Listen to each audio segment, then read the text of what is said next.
Coalition of civic organizations has asked workers and other pro-democracy Nigerians to join the forthcoming protests against bad governance slated to start on October 1st, 2024.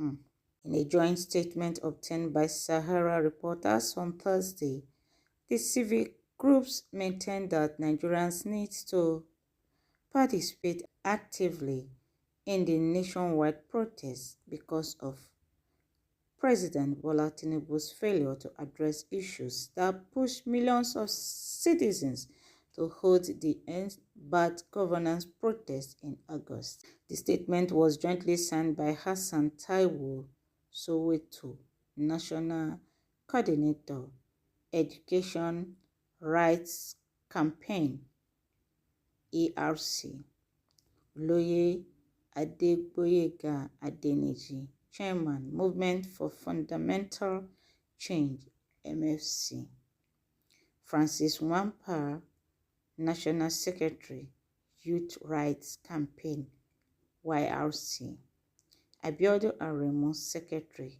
Joint Action Front, JAF, Adebayo Adedeji, Member, Leadership Council, Movement for African Emancipation, MAE, and Temitope Fagowa, co-founder, Pan-African Consciousness, Renaissance, PACO, Nigeria.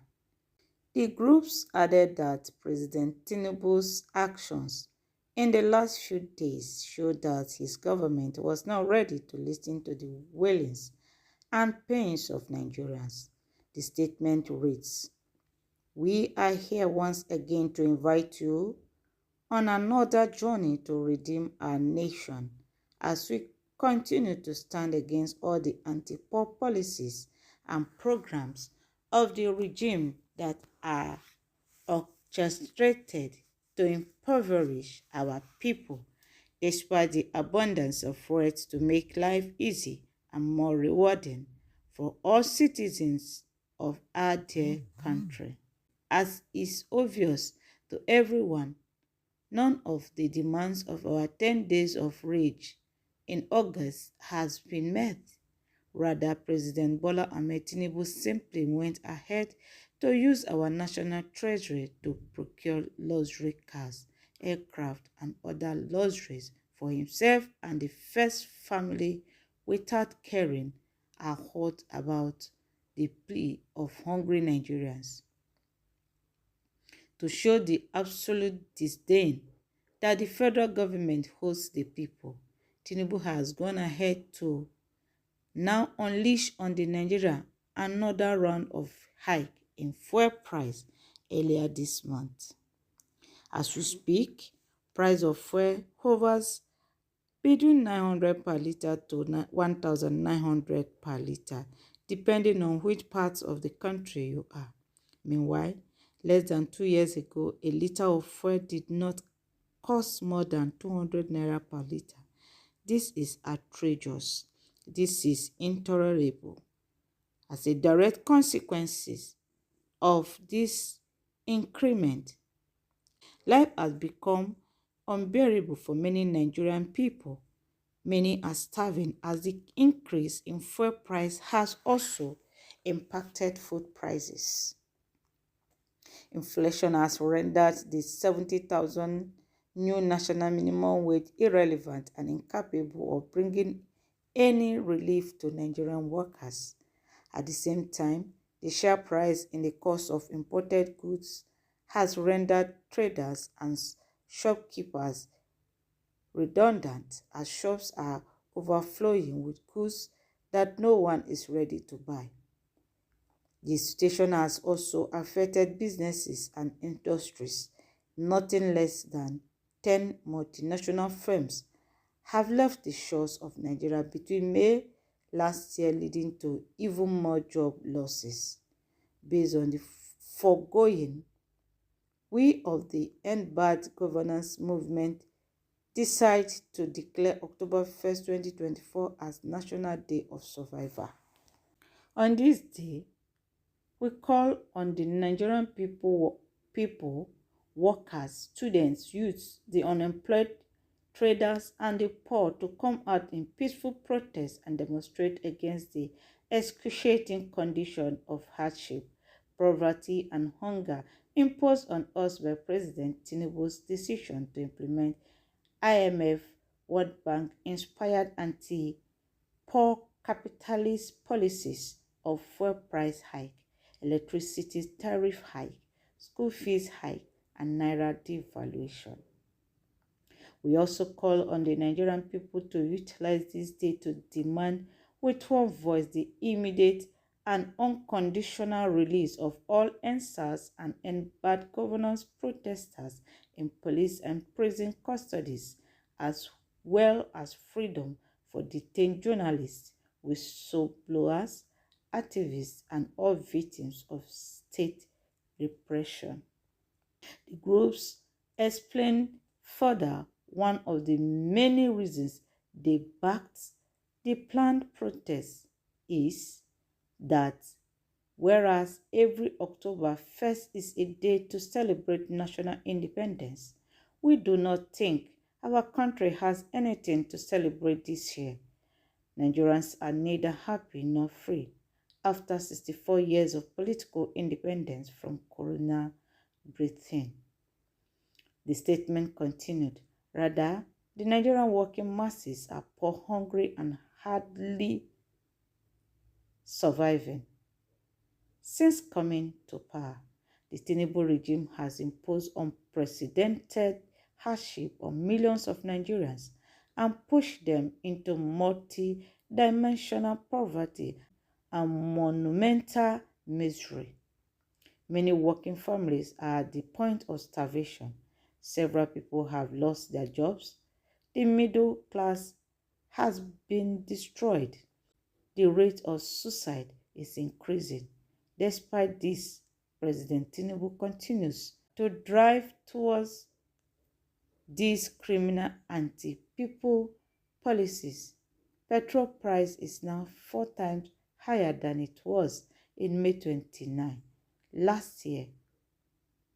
On this basis, we believe October 1st should be a day for all suffering Nigerian people, workers, youth, and poor masses to come together to begin to fight for our survival by demanding an end to all the anti-poor policies that have made our lives miserable.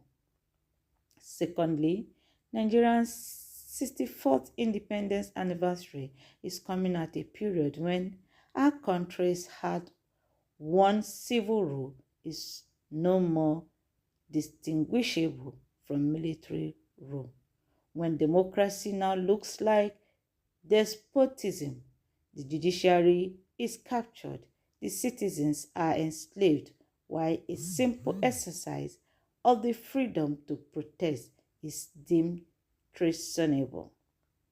As far as we are concerned, rather than celebrate, October 1st should be a day to fight for the survival of democratic rights and the dignity of the Nigerian people in the face of the rampaging onslaught of President Tinubu's government, which has employed brutal and repressive measures to quell any opposition to his policies. Basic civil liberties like freedom of expression, association, and lawful assembly that usually distinguishes free citizens from slaves are now largely absent in our country.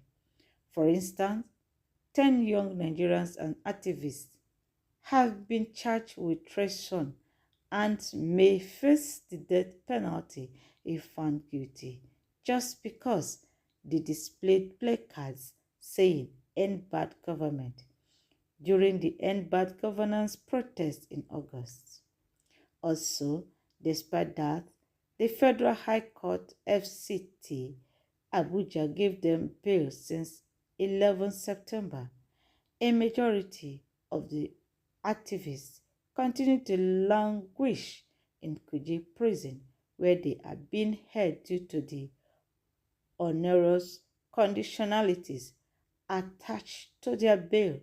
So, in a sense, Nigerians are not much better off today than the dark days of military dictatorship, and this is why we believe that October 1st should be a day for the Nigerian people to collectively demand an end to attack on democratic rights and criminalization of protests.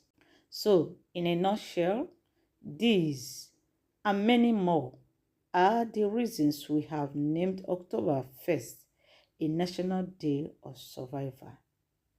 It is a day for the Nigerian people to come together at barricades across the country to reflect on the journey of nationhood so far and take a decision on how to rescue our country from the condition of mass poverty in the midst of abundance. Wow. They should lock down the entire country until Tinubu resigns. We are waiting for you to join. People should join unless you are comfortable with this hardship. Water don't pass garri o. We are waiting for the day. The fear of October 1st made this fake government to announce fake payment of minimum wage on newspapers to deceive Nigerians as usual. We dey ready for not. Fearless in October needs only one union to lock down Nigeria. Involve the National Union of Transportation. Everyone will sit at home. Within 48 hours, FG will feel the impact and know that Nigerians are suffering. All right, my people, we've come to the end of this news. Feel free to send in your comment and your opinion. And don't forget to subscribe to this channel for more updates till we come your way again. Thank you for tuning in to listen. Bye for now.